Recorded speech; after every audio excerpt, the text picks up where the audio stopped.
ইন্ডিয়ার সাথে ম্যাচ শুরু রাত ৮টায়, কিন্তু বাংলাদেশের মানুষ ফুটবলকে ভালোবাসে, ফুটবলের অন্তর দিয়ে ভালোবাসে ফুটবলকে।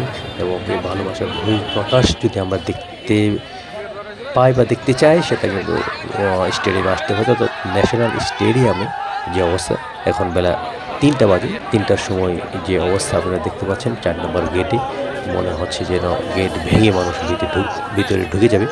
একদিকে জার্সি বিক্রি করা হচ্ছে এবং কিছু কিছু অংশে কিন্তু আমরা দেখতে পাচ্ছি যে মানে ব্ল্যাকও টিকিট বিক্রি হচ্ছে। তবে শেষ পর্যন্ত আমরা আশা করি বাংলাদেশ ইন্ডিয়ার সাথে জয়লাভ করবে এবং হামজা চৌধুরীর মনের যে ক্ষুধা, তার যে পরিশ্রম, তার যে কষ্ট, আমরা আশা করি বাংলাদেশের দর্শকের ভালোবাসায় সিক্ত হয়ে বাংলাদেশ আজকে কিন্তু ইন্ডিয়াকে পরাজিত করবে, সেটা নিঃসন্দেহে বলা যায়।